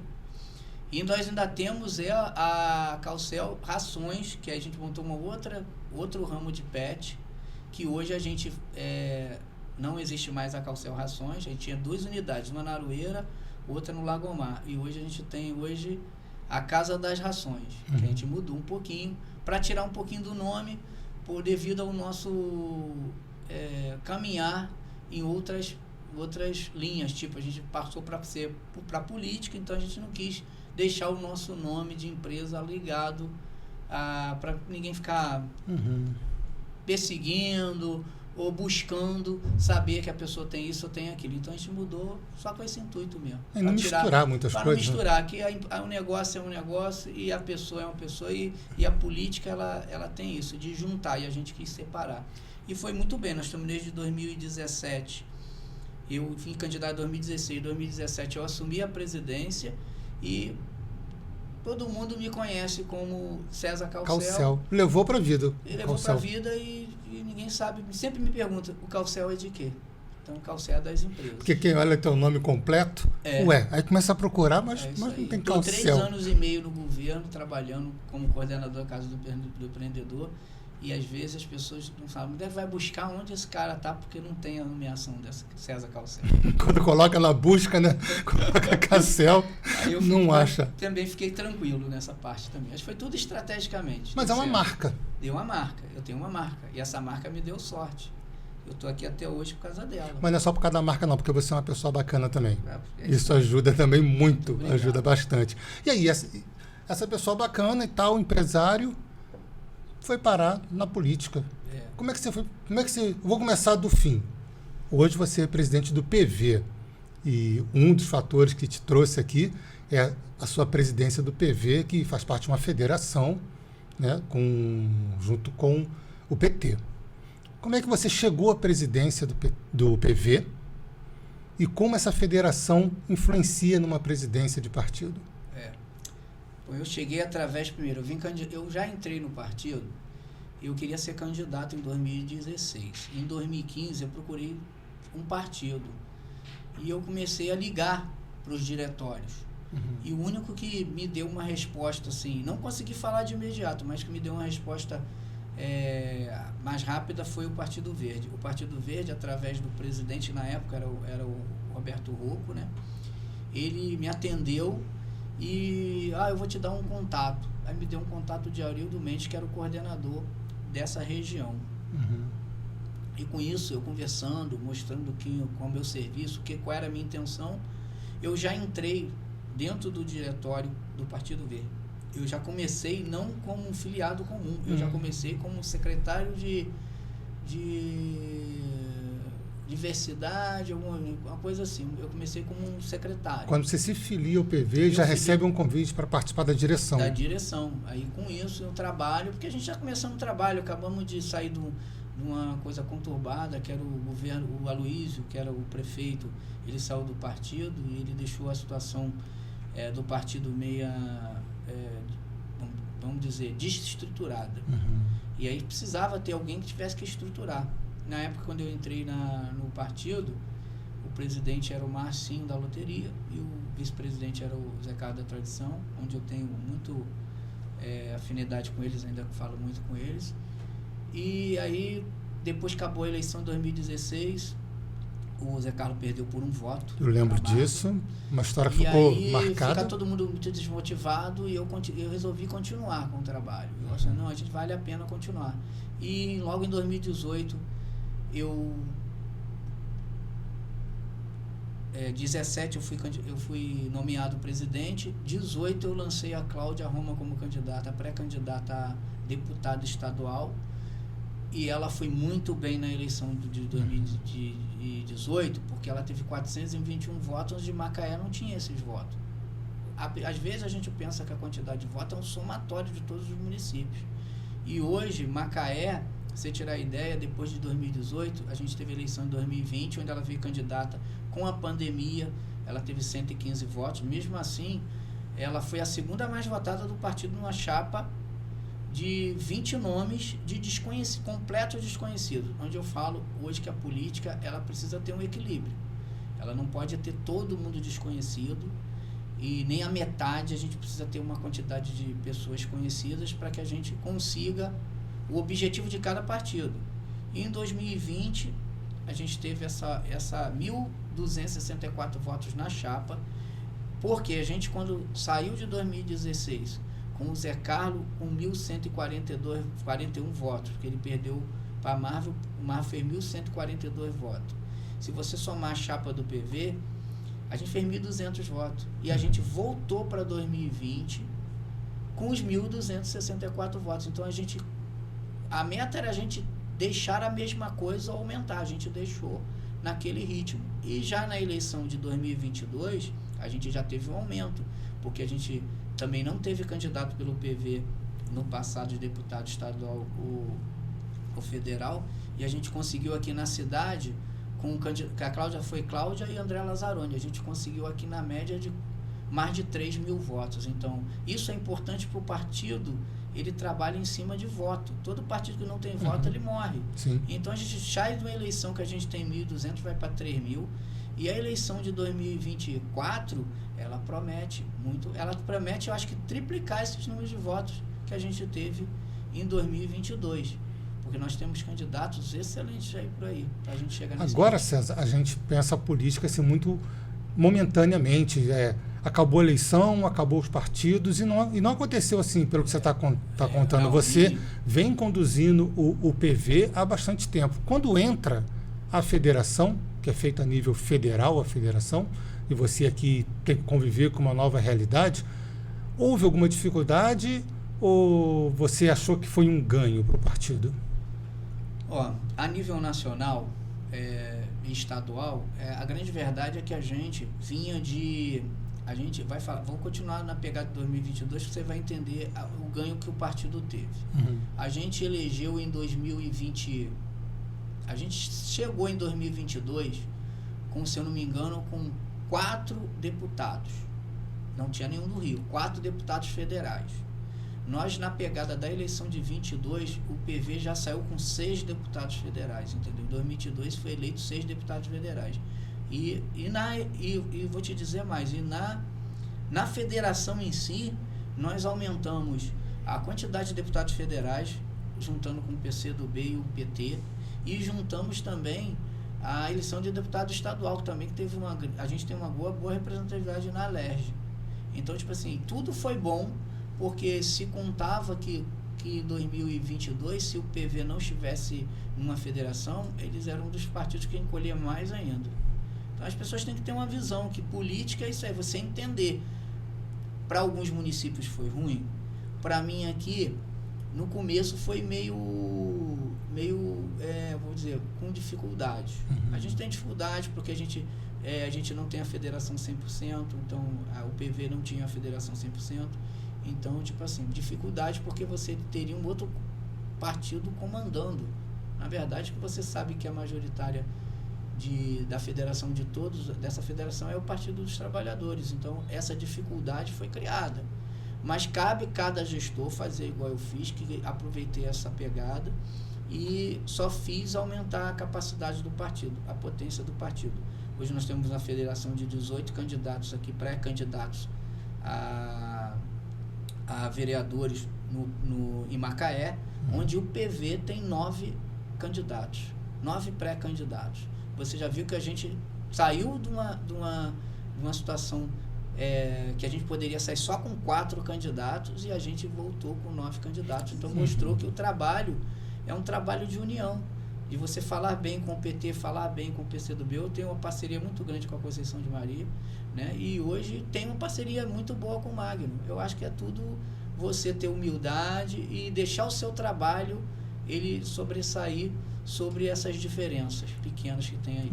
Isso que eu queria que você me explicasse, César, porque até eu não entendo muito bem, e eu até cometi o ato falho de esquecer do PCdoB, da Conceição, que é um nome tradicional da política de Macaé há muito tempo, de muito respeito. Como se equilibra 3 presidentes e como se divide isso dentro da federação? Você falou existem um número de cargos de pré-candidatos determinado na federação, ou isso é combinado entre vocês? Como é que se define quantos o PT vai apresentar, quantos o PV vai apresentar e quantos o PCdoB?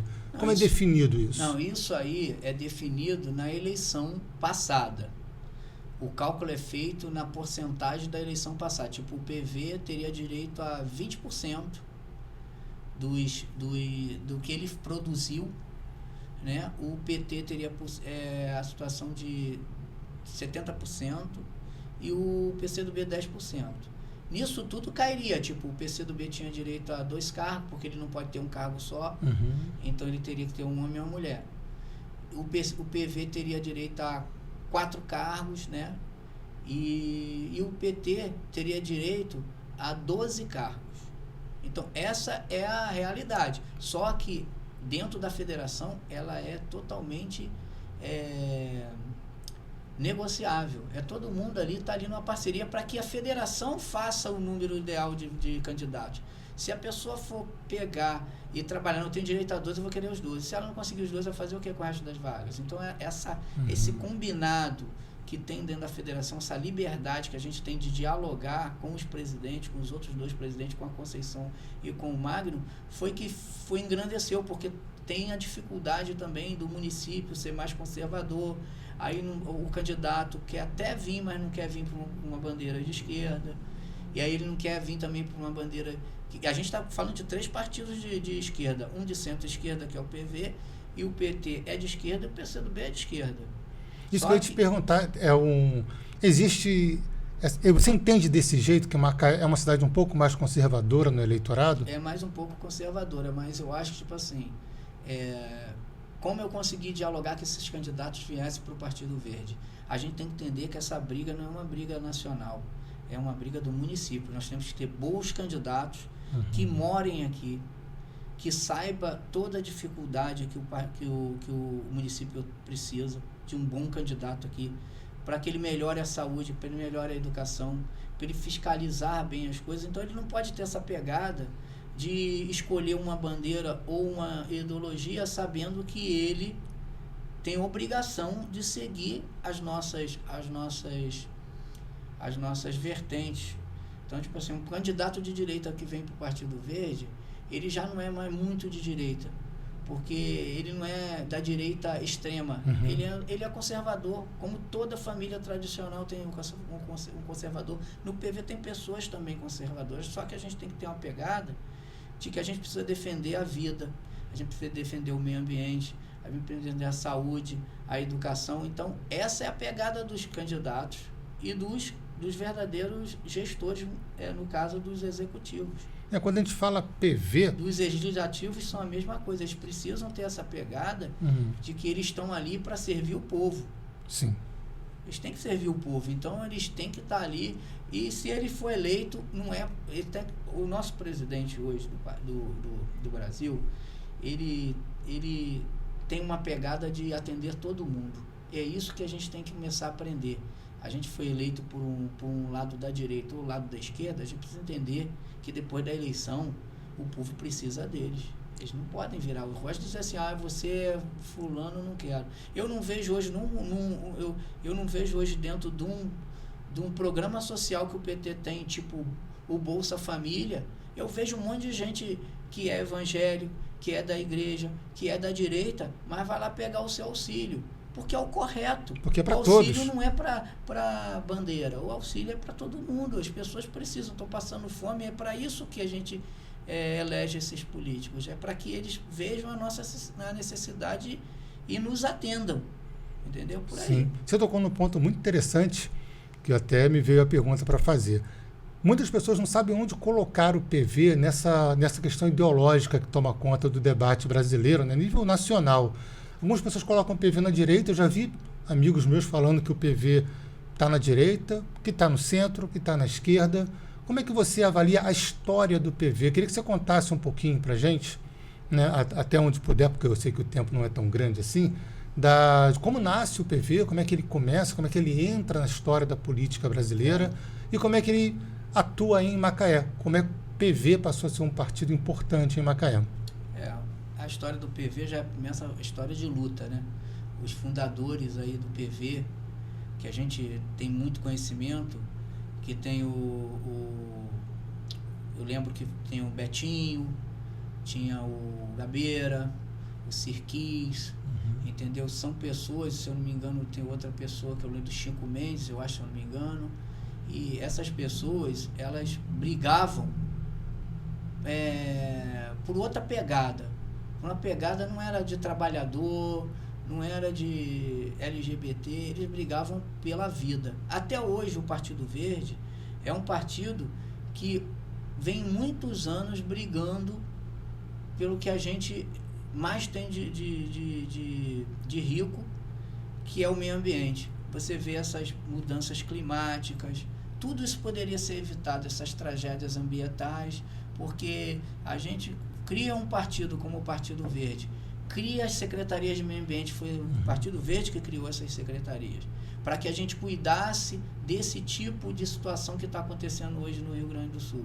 E as pessoas ignoram, elas querem progresso, elas querem prédios, mas elas não se preocupam de ter o prédio e também ter a ação pelo meio ambiente, pela preservação.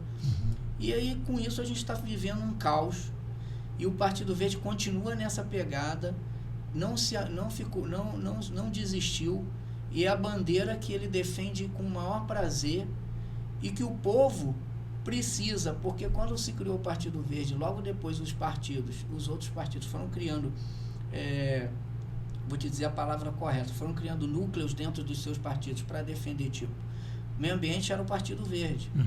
E aí começou o PDT, vamos lá, vamos botar um negócio de meio ambiente também, vamos defender o meio ambiente. Aí pegou outro, vamos defender. E aí ficou muito polarizado dentro dos partidos, mas depois isso foi acabando, só criando aquela, para poder ter também aquela vertente, e hoje nós só temos o Partido Verde, na verdade, hoje, para defender isso. Você vê essas mudanças climáticas, a gente é um partido que não é um partido somente que está aqui, ele está na América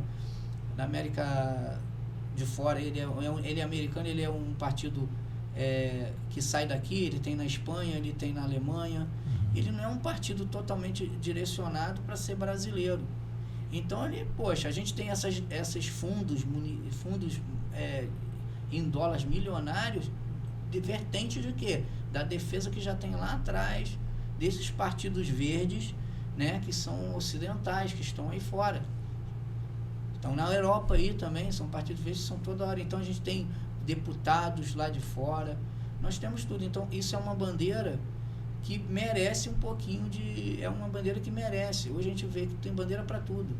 Tem bandeira para o idoso, tem bandeira para o cachorrinho, mas não tem a bandeira verde, só quem segura somos nós, há muitos anos. César, muito interessante. É um legado, né? Os ministérios do meio ambiente, as secretarias de meio ambiente, esses fundos de crédito de carbono, tudo parte de uma luta do Partido Verde. O partido já tem muitos anos com essa luta e a gente está vendo, se a gente continuar assim, a gente vai ter problemas em tudo que é município, em tudo que é cidade. Tem gente que nega o aquecimento global. Você nega isso ou não? Não, o aquecimento está aí, a gente está vendo. A gente está vendo o que aconteceu no Rio Grande do Sul, que já era uma coisa de, acho que 1941, que eles já previam aquelas inundações aí, mas aí começa aquilo ali, não vai inundar não, aí não faz manutenção nas entradas onde tinha manutenção, não tinha muito tempo que não tinha manutenção nas entradas da cidade para não entrar aquele aguaceiro todo.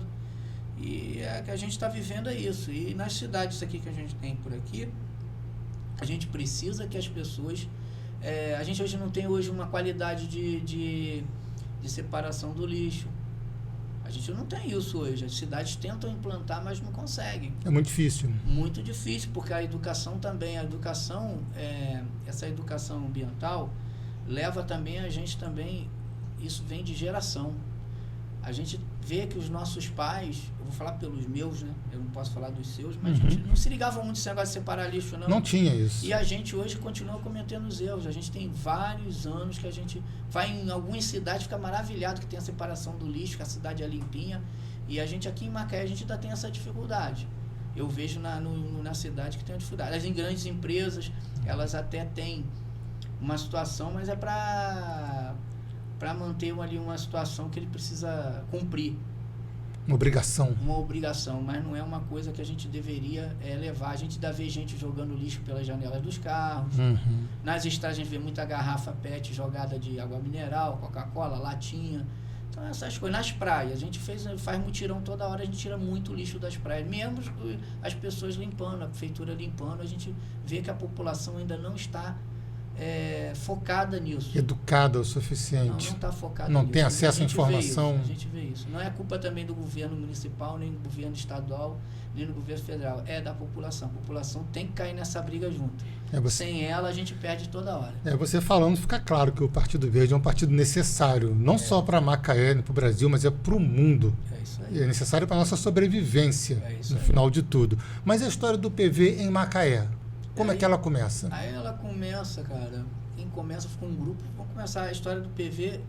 Eu não participei muito, mas ela começa com um grupo lá do próprio Aloysio, né? Onde foi eleito, tentou a primeira vez ser candidato, perdeu, depois virou deputado federal e depois conseguiu virar prefeito. Todo partido aqui, a gente vê que todos os anos, cara, não é só o PV, mas todos os anos, graças a Deus, a gente já está nessa pegada desde 2017, a gente conseguiu manter o partido esses anos todos. Hoje eu sou membro da estadual, Cláudia é membro da estadual também, nós temos 2 membros da estadual dentro do partido em Macaé, mas nunca foi assim. Então as pessoas pegam o partido, usam o partido e depois não deixam o legado. A gente precisa aprender tem a eleição agora, muitos partidos foram montados em cima da hora para poder atender uma certa... Mas a gente precisa ter o Cidadania está há um bom tempo aqui com essa gestão, não fora a gestão do Elbert como prefeito, mas ele já está há um tempo o Cidadania aqui, né? Porque ele já vem de outra pegada com o doutor Eduardo e tal, com outro... Era o PPS.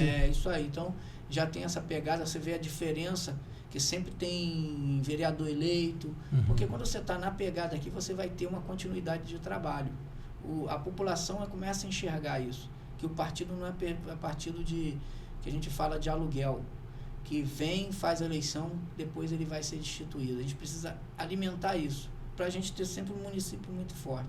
E o PV começou isso, ele começou com essa história aí com a Aloysio e tal, e depois que ele saiu, o PV ele ficou totalmente no cantinho de castigo. Ficou no cantinho porque pegar de novo para botar para alugar, tipo, mais uma pessoa vai assumir, acabou, vai botar ele no cantinho de novo? Não. Aí eu recebi esse desafio, aceitei e estou com ele honrando o partido até hoje.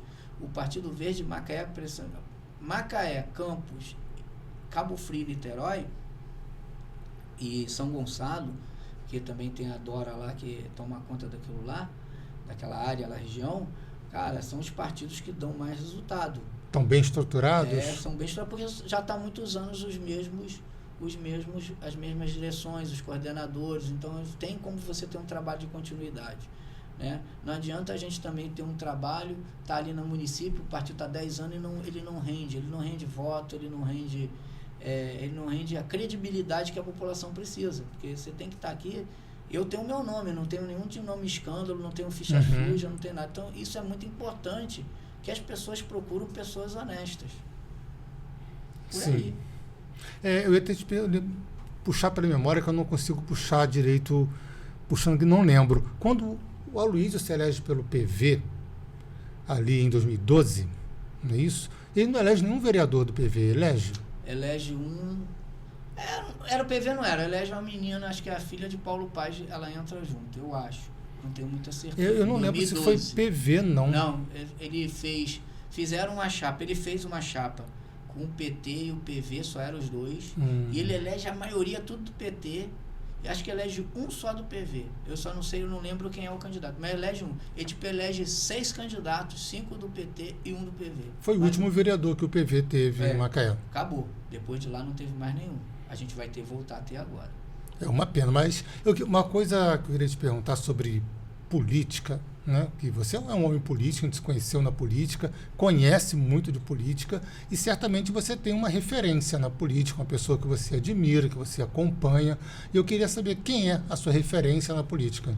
Então, eu tenho 2 pessoas aqui que eu acompanhei, né? Que me deu assim uma qualidade de honestidade, e uma que eu admiro porque não criou uma lei que ajudou até mais do que saiu daqui de Macaé. Ela saiu para o mundo aí, para o Brasil. Foi Glauco Lopes, quando ele criou a lei do idoso, se eu não me engano, foi a lei do idoso. Foi ele que criou essa lei, e essa lei ajudou muita gente. Outra pessoa que eu tenho muita admiração é o Elbert Rezende, pela história dele. A história dele, eu tenho algumas histórias com eles que ele, a política não conseguiu fazer a cabeça dele. Ele ainda continua com o mesmo pensamento. Ele se aborrece igual eu me aborreço, ele não concorda igual eu não concordo. Então isso aí é uma coisa que eu acho muito interessante dele. Ele não mudou o jeito dele, continua sendo o cara, humano, gente boa, tranquilo. E ele essa é a parte, essa referência de honestidade, entendeu? Que na política você entra, ainda mais um gestor, nunca sai igual você entrou. Você sai sempre com alguns processinhos nas costas. Não tem jeito, até por coisa que você faz certo, você é processado. Quer dizer, quem está na política sabe disso. O gestor, então, a gente fica vendo essa briga aí de todo mundo. Fulano está com processo. Pergunta do que é, vai interagir para ver o que é. Às vezes, o Eurico Júnior é um deputado que perdeu o mandato, acho que foi ano passado. Antes dele encerrar o mandato dele, ele foi cassado, né? Porque ele foi contra uma situação de uma quadra de esporte. Caramba! Ele foi cassado por causa disso. Ele hoje está tirando, mas ele se tornou inelegível por causa disso, porque ele continuou com a obra. Era para parar a obra, tinha que parar. Não pode, porque tinham as regras para você cumprir. E a necessidade do povo era mais importante para ele. Muito mais importante. E aí, às vezes, você tem que entender por que o cara fica inelegível. Porque o cara quer fazer uma coisa, um bem pro povo. Ele saiu, mas ele fez. Tá lá a quadra lá. E ele deve estar com consciência tranquila. Muito tranquila, porque no final isso aí passa. Eu fiquei inelegível em 2016, porque eu tinha que ter 1 ano de domicílio eleitoral. Você vê que logo no ano de Você 20, ficou inelegível? Fiquei. Em 2016 eu fui candidato a vereador e não pude continuar. Por quê? É isso que eu falo. As pessoas, você tá inelegível. Por quê? Porque eu não tinha 1 ano de domicílio eleitoral, faltava 10 dias, o juiz não quis assinar. Eu tenho que seguir a regra. Era 1 ano. Eu tinha 355 dias. Ficou de quanto Macaé. tempo? Fiquei 4 anos.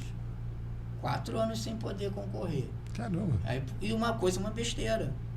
Por isso que a gente fala da inegibilidade, a gente precisa entender. E logo depois, em 20, já caiu a regra para 6 meses. Então eu não podia nem ter ficado inelegível. Mas infelizmente é assim, a gente tem que seguir regra. Se a gente aprender a seguir regra, a gente também entende as coisas. Eu imagino como é que você não tem que trabalhar para passar isso para os seus filiados, para os seus pré-candidatos, para que eles fiquem dentro das regras que mudam a cada É momento. isso aí. Eu tenho falado o tempo todo, os candidatos o tempo todo. Eu acabo falando, gente, pouco tempo um candidato tá pedindo lá para registro de candidatura o certificado de reservista.